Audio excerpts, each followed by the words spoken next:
When Pope Francis spoke to a joint session of Congress on Thursday, he urged his audience to see the humanity in others. They seemed to agree so heartily with the sentiment that when he tried to recite the Golden Rule, they interrupted him before he could finish. Do unto others as you. Was it possible that the grip of politics had been loosened? Imagine the work that could get done if ideological foes recognized the good in their adversaries. How long would it last? Days? Weeks? Months? The answer? Less than 24 hours. Just a few minutes ago, Speaker Boehner announced that he will be resigning. That was not applause for John Boehner's years of service. It was a part of what one Boehner colleague called an unseemly competition of grave dancing. And it wasn't Democrats doing the cheering. It was members of Boehner's own party. That's good. That's one down. That's 434 more to go before we're done. You want to know how much each of you terrify Washington? Yesterday, John Boehner was Speaker of the House.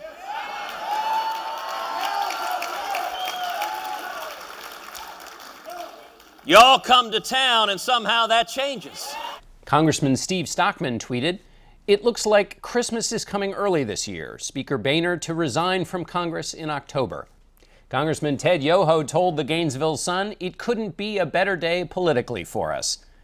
It took John Boehner 20 years to convince a pope to come to Congress. Francis spoke of mercy and dignity for the flawed. It left an indelible mark on the speaker, but not on his opponents. We've had a little technical problem with Governor Kasich, so we're going to start with our panel. Kim Strassel is with the Wall Street Journal. Susan Page is with the USA Today. Ed O'Keefe writes for the Washington Post, and our own Nancy Cordes of CBS News. Kim, I want to start with you. What is put the Boehner decision in context, the larger context of the Republican Party for me? Well, he's being put out there as a scapegoat for all the frustrations that conservatives feel about what they haven't got done. I mean, probably the bigger scapegoat, if you wanted one, ought to be Mitt Romney, in that he failed to win the presidency in 2012, and he left President Obama with a veto pen. And from the minute that happened, what was very clear is that they were never going to get through anything that rolled back the Obama agenda, and they've been hitting their heads on the wall ever since. I think the real measure of how you would look at Boehner's tenureship there ought to be not what they managed to roll back, but what they stopped, because that's fundamentally why they were sent there. And it was 2 years into the Obama presidency. There was plenty more the president wanted to do, a lot more spending, a climate change bill, all kinds of things, and they did manage to stop that. But they were never going to be able to force him to give up on his agenda. Yeah. Nancy, the speaker said false prophets. Mm-hmm. That's a pretty tough. We've seen him bristle, but false prophets is it's about as hard as he's been on the conservatives inside and outside of the House. Yes, and I think what always really frustrated him was not just that he felt that their agenda was unrealistic, but that they knew that it was unrealistic and that they pushed more naive members towards it anyway, and basically set up a no-win situation where they tried to gain these symbolic victories that just put them at a tactical disadvantage at the end. So he was always trying to convince his members, trying to educate them, that's a word he used a lot, to play the long game, to be tactical. That's a reason that he stuck around as long as he did through all the ups and downs, because he was a really tactical guy. And it was very frustrating to watch a lot of these members celebrate some of these short-term gains. And in fact, on Friday, an ally of his told me that this, even pushing him out, is kind of a symbolic victory that will set them back in the end. Because even if they didn't agree with Boehner, at least he was willing to take a lot of slings and arrows for them. He didn't have anything left to prove, and the next speaker may not be as thick-skinned as he was. Susan, I want to ask you, I've heard two things in my reporting with members on the Hill. One group, the conservatives, say we are on the rise here, and the next speaker is going to have to listen to us, and we've got a list of demands. And then there's another group of Boehner allies who say the conservatives are going to have to be chastened because there's no way they're going to kick out two speakers in a row. In other words, if the next speaker doesn't deliver, they'll try and go for him as well. What's your sense of how it plays out going forward? Yeah, I think that's like whistling past the graveyard. I mean, the last 6 speakers have all left, not of their own devices. I mean, it seems to me that the most conservative forces in the House are emboldened by what's happened to John Boehner. And this creates, I think, a very difficult situation for the next speaker, probably Kevin McCarthy, and for Republicans who are running for president, because they're going to, we already see this in the Republican presidential contest, where the rise of the outsiders create enormous problems for people who we think are more realistic nominees, like Jeb Bush or Marco Rubio. So this is a story that is not finished with John Boehner leaving at the end of next month. This is a story that's going to be unfolding over the next year. Ed, let me ask you, one of the arguments conservatives made for why John Boehner let them down is they said he didn't take on Mitch McConnell, the Senate Majority Leader, enough. They want the new speaker to beat up on McConnell and say, stop letting Democrats filibuster you. How much control does the Speaker of the House have over the Majority Leader of the Senate? And how realistic is that as a set of demands? Because it's not just, I mean, it's in the grassroots as well, that they think the Speaker should be fighting with McConnell more. What do you make of that? Well, I mean, Boehner and McConnell certainly enjoyed a good relationship, and they made it clear from the beginning of this year, when Republicans retook control of the Senate, that they would work much more closely. I think we've seen some disagreements over the summer on tactics and how to proceed. I'm struck by not only rank and file Republicans and Republican lawmakers, but now also Republican presidential candidates saying, let's erase the rules of the Senate, let's just get rid of this filibuster rule, and let's try to get things done. McConnell has stood firm on the idea that absent 60 votes on the Republican side, you're not going to get this legislation through. He's standing by it. There's no reason to believe he's going to change suddenly because John Boehner no longer has a job. Nancy, what do you think the message is for Mitch McConnell over in the Senate? Well, you know, I think it was interesting. Mitch McConnell said point blank on Friday how disappointed he was, because at least he knew that John Boehner was a straight shooter, and even the Democratic leaders, and nobody seemed more disappointed than them.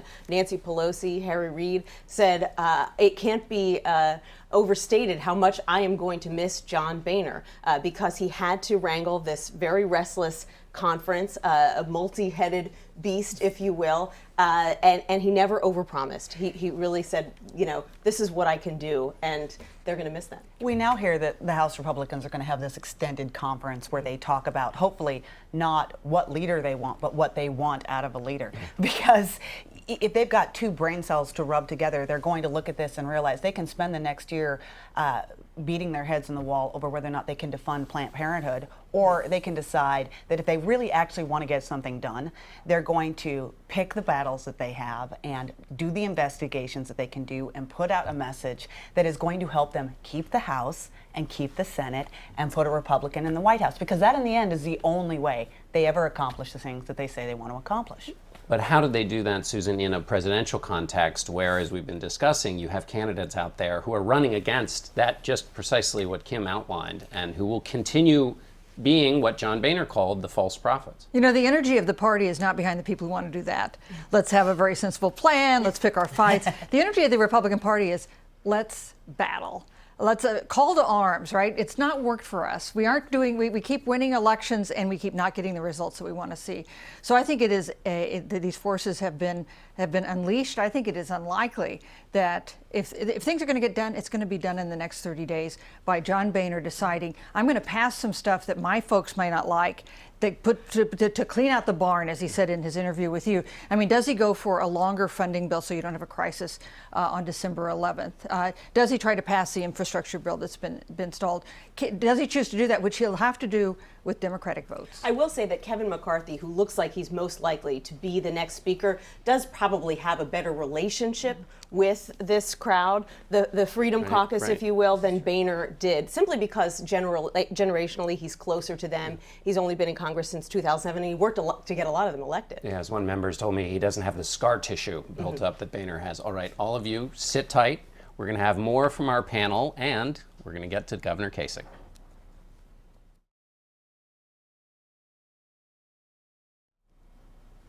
Welcome back. We have reestablished connection with Governor Kasich, but first we're going to stick with our panel before we get to the governor of Ohio. We're going to keep talking about politics. Susan, I want to switch to the 2016 race for the presidency. On the Republican side, you've had 2 governors of experience that are now gone. Rick Perry, Scott Walker left last week. What does this say about where the race is right now? Well, it says something about them. I mean, Scott Walker turned out not to be as good a candidate as everyone expected him to be, and Rick Perry never got over the problems from the impression that he left the last time he ran. But it also says something about the state of the Republican Party, that two experienced governors from significant states are out, and meanwhile, a retired neurosurgeon, a former CEO, and a celebrity billionaire are still in the race and in the hunt. It tells you something about the mood of the Republican electorate, which is, we don't like what we've been seeing. We are willing to entertain candidates that seem quite extraordinary. And what does somebody do to get in that conversation who has the apparent disadvantage of having been in politics in their life? But I think you are seeing that. Look, I mean, some of Scott Walker's support appears to have gone to Marco Rubio, who, by the way, has been in politics his entire life. So what you're actually seeing here, I think there's some other lessons as well. It's that a lot of talk about super PACs. One of the reasons that you had 17 people in the Republican field, we find out that, in fact, that alone it cannot actually get you over the finish line. You actually have to be a good candidate. And I think what you're going to see is that you're going to probably have some more people drop out there, and that's probably good for the field because it's allowing focus to go, and you're seeing some people begin to congeal around the top and make their way up, and you're probably going to have a better debate going forward as a result of this. And I think in part their resumes are the reason that they got out so early, because Rick Perry and Scott Walker said, hey, if I'm at 1 or 2% and I'm clearly not going to be president, I've got better things to do. There are a lot of other people who are at 1 or 2% who maybe don't have as much going on, and so it behooves them to stay in the race. And this will be a big week for candidates on both sides, of course, because the fundraising quarter comes to an end Tuesday night into Wednesday. I suspect in the next few days after that, we will begin to hear rumblings that there are some who ran out of money and simply can't continue going. But we've seen, Hillary Clinton, we've seen Jeb Bush, we've seen a few others really put pedal to the metal and raise as much as possible to try to silence the critics, silence other potential opponents from getting into this. Because their fundraising numbers will be a proxy for how they're doing in life. And you're seeing some of the shine come off, too, some of those outsiders. I mean, Donald Trump did not have a good week. Following that debate, his poll numbers have been going down. You see it go to other people. Some of it's going to Carly Fiorina, but some of it's going to some of those candidates that you mentioned that have been in politics their whole life. And that's in part because they're also beginning to put out policy proposals that are getting some voter attention as well. Susan, where is Jeb Bush in all of this? Not in the conversation as much as he probably would like. Well, no, he's down in single digits. He needs to win. He needs to win someplace, maybe New Hampshire. He's not doing well there. I think he is. You talked about money's not everything. Money is not everything, but money is something. Mm-hmm. And he does have a fair amount of money. He has a lot of experience, personal and familial, in running these elections. So he is not one of those people I think is at risk of dropping out. He does need to do better. In the debates, he's been disappointing in the debates. He was a little better in the second debate than he was in the first one, but he needs to show a little more passion. He needs to be a little more like his brother when it comes to getting attacked and getting back in a cutting way. I want to switch to the Democrats quickly with the minutes we've got left. Nancy, another person who's going to do well with fundraising is probably Hillary Clinton. Mm-hmm.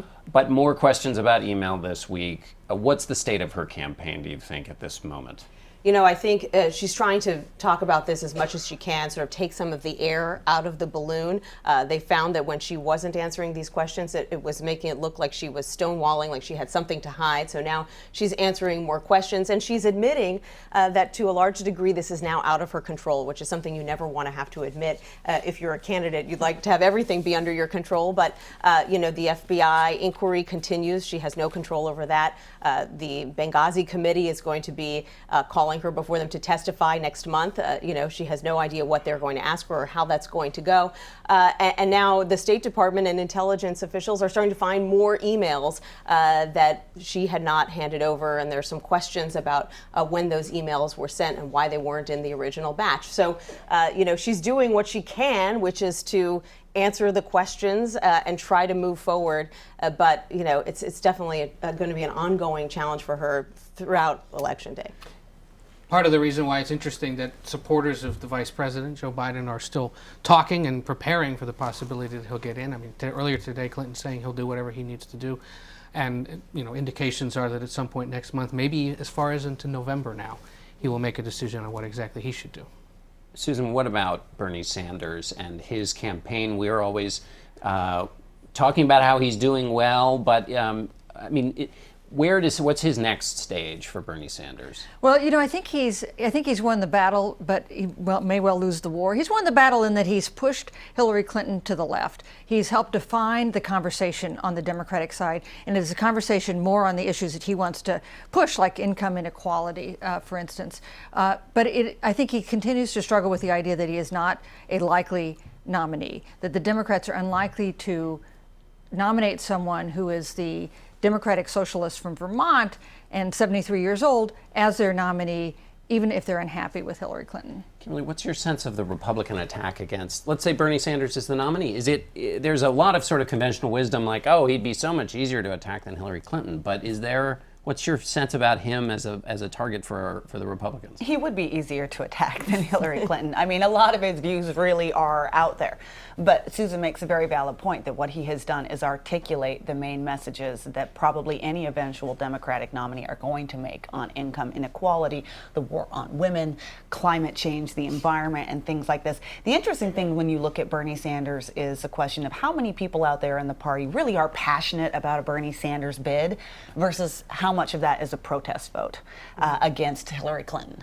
And those are the numbers that the Biden people, for instance, are looking at the moment, which is just what's just waiting there for us to scoop up if we get in this race. Yeah. All right. Thanks so much, Kimberly. Thanks, all of you.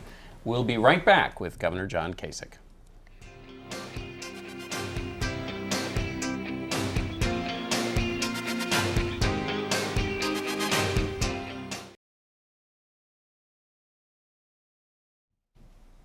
And we've fixed our satellite issue. The Republican presidential candidate and Ohio Governor John Kasich now joins us gleefully from Columbus. Welcome, Governor. Thank you. You heard some cheering when John Boehner's resignation was announced in some quarters. You've known him for a while. Long time. Yeah. Give us your reaction to his resignation. Well, I'm saddened. I think John was a very, he's a great guy. He's, in an interview, sort of described it all, didn't it? It's a shame that people weren't seeing that earlier on. You did a very good job in the interview. But look, I was there in the 90s when we actually got things done. Think about it. We changed the welfare system, which had been in place for about 40 years. We balanced the budget, of which I was the chief architect.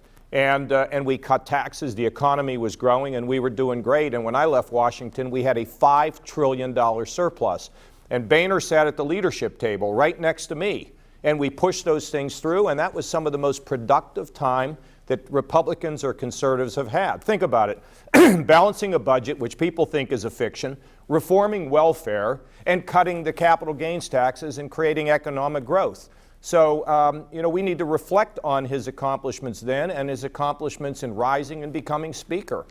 What about his, in terms of why that's harder to do today, what role do you think what the group that he called were the false prophets in your own party, what role do you think the false prophets play in the current state of things? Well, it's about inexperience. I mean, the people who keep saying that they want things to happen, what have they accomplished? What have they gotten done? They're serving in the Congress. Have they accomplished anything?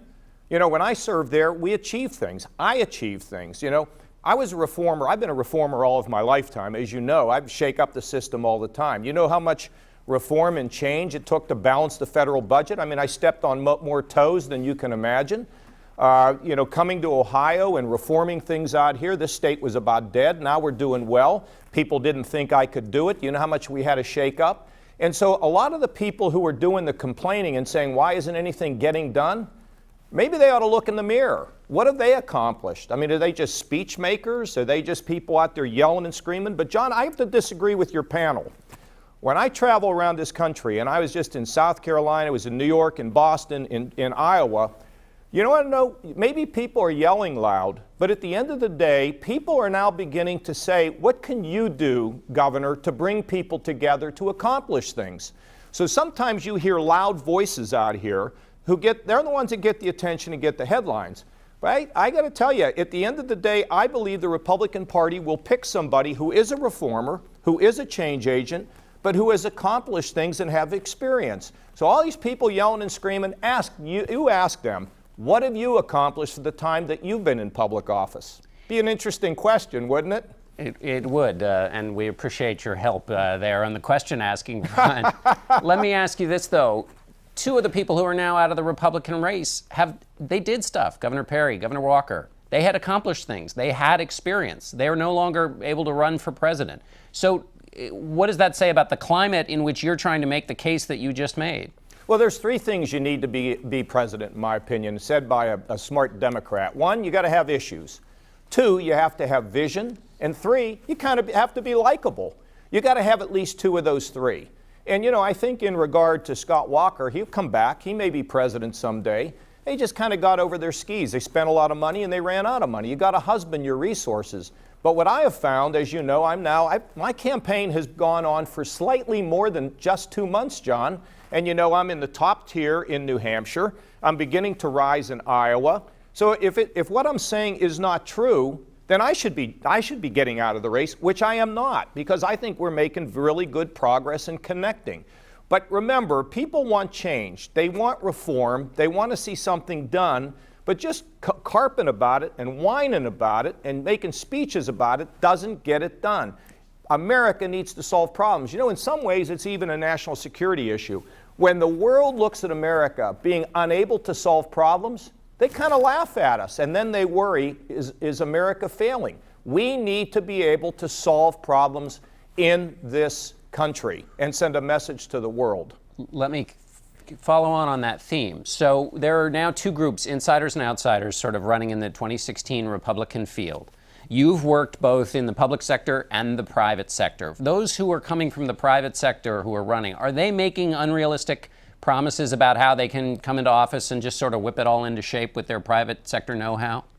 Well, look, I respect people who are in the private sector, but you know, if you want to get things accomplished in government, you need to know how it all works. You need to know how you've got to maneuver things and bring people together. Now, I want to repeat one more time. Nobody has shaken up the system more than I have. A military reformer in a Republican Party, challenging my own party on balancing the budget and driving change, coming into Ohio where they said I was going to have to raise taxes rather than balancing the budget by cutting taxes. I've always been unorthodox in this and against the grain. But you know what? I know how to get it done. So again, John, if we elect somebody that doesn't know how to get it done, who makes a lot of promises, what have we achieved? Even if Republicans win, we have to solve the problems of immigration, of balancing the budget, dealing with entitlements, rebuilding the military. And by the way, when you rebuild the military, you better reform the Pentagon. I sat on that committee for 18 years, and I know the challenges in terms of delivering resources that get to the men and the women in the services and not into the bureaucracy. A lot of challenges out there. You know, the other thing I was struck by is you played that Governor, I'm afraid I'm going to have to interrupt you. We've run out of time. Okay, we'll do it longer the next time, John. Excellent. And I'll see you out there on the campaign trail. We really appreciate it. We'll see you soon. I'll see you. Thanks, all of you, and we'll be right back.